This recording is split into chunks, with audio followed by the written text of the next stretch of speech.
Welcome to Colored Pencil Basics.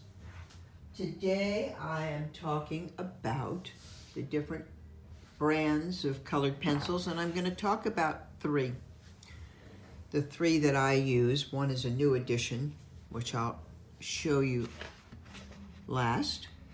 Faber Castell Polychromos. They're amazing pencils, beautiful colors. They sharpen really well, and that's something that's very important when you look at colored pencils, because you want to make sure you can get nice sharp points in order to be able to do detail work. That's one of the wonderful things about colored pencils, is the ability to do fine detail. And I'll show you what I mean by that.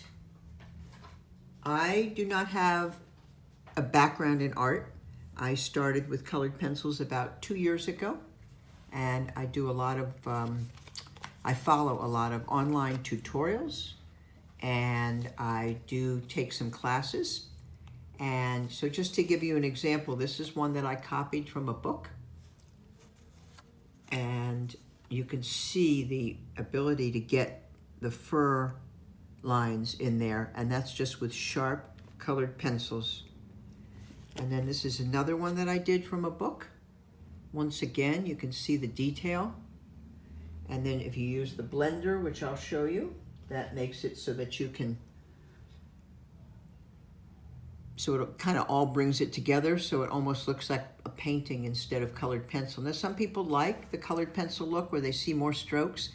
I don't like that as much. I like to not see the white specks of the paper, so I use my blender, and I'll cover that in a different video.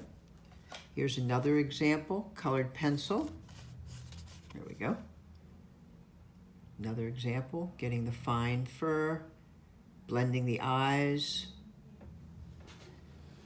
And then this amazed me. This was one of the first things I did, and I followed along once again on a tutorial, but I just was amazed that I could get something that would look like an apple, and it was done from colored pencil. So that was really a nice surprise, and once I did that kind of thing, I was really hooked. So that is that. Here's another one that, once again, looks like a painting, I think, but it's colored pencil. And I'll show you in another video the tricks about how to blend it. So this is the Faber Castell Polychromos. Cost a bit more than the Prismacolor that I'm going to show you next, and a little harder. They're oil-based, whereas the Prismacolors that I'm going to pull out next are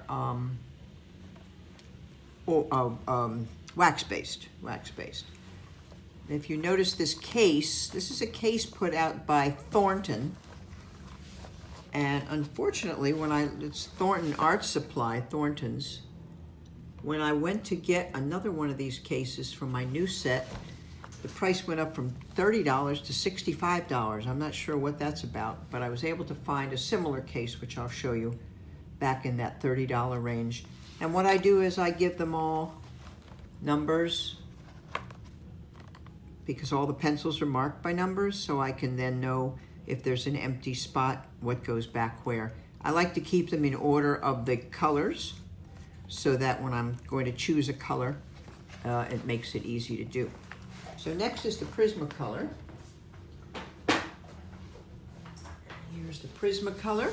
Once again, this is the wax-based, and this is going to blend nicely. You can also get a nice sharp point. The only thing that this tends to do is leave what they call a wax bloom, where it can get kind of, it takes away some of the brilliance of the color. It's hard to explain. It's very subtle, but you can also kind of wipe it off if you need to, gently with like a Q-tip. It's not a big problem, but it is something that tends to happen sometimes that doesn't happen with the Faber Castell Polychromos. This has a nice assortment of the darker colors that the Faber Castell doesn't, I don't think, cover quite as well. And the greens right there. That's all they do with the greens. And I'm going to show you the next set and you'll see what I mean as far as how some of these sets differ.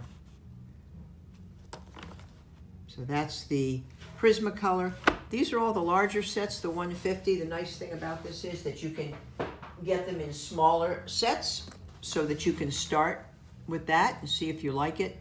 The other thing that's always an option with the Faber Castell Polychromos and the Prismacolor is open stock. So you can get in and for a couple of dollars you can buy some colors that you like and play around with it and see what you think. This I discovered a short time ago, and this is by a company called Arteza, A-R-T-E-Z-A. And let me show you the lid from that. I happened to see a review of these on YouTube one morning, and I absolutely loved, look at these colors. Look at these brilliant colors. I use a lot of the shocking pinks and the violets, and look at the greens. Look how beautiful the greens are. Let's see if I can line that up. The greens. And all the colors. They're just very rich and vibrant looking. And then they have some nice of the darker greens too. I've never seen a set that has so many beautiful colors in one set. It's like I was saying, certain sets become kind of known for certain types of colors. This is the Arteza, and from what I understand, it's only been in existence for about 5 years. So this one you cannot get open stock yet. And it comes in the lid. They do a nice job. It comes in a tin.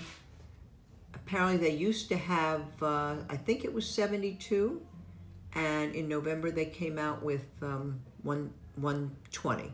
So I got that set, and it shows you, and that's how I put them all in there. And once again, I've got my numbers so that I can tell when there's an empty spot what goes where.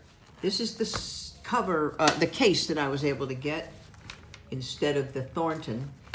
And let me see if I can find a name on that. I'll post that at the bottom because it doesn't say it. I gotta look it up. And so it's nice. It holds, I think it's for 150. So then what I do is sometimes if I have some random pencils from some other companies, I would just put it in there, or some of my erasers. And this has a separate zipper for each line of color. So it's nice for the money. It feels good. It's leathery feeling, soft, nice quality, got good reviews. So that is that as far as the colored pencils go. I'm just gonna do that for this particular video, and then I'll be back with many more. I plan on doing erasers and blenders and other tips and tricks, and paper, of course. You know which paper to get. So many choices. So I'm hoping to break it down and save you some time and money. And I do love supplies, so I'll be showing you all the little neat things that I've gotten over the past couple of years. Thank you for joining me. I hope you found it helpful.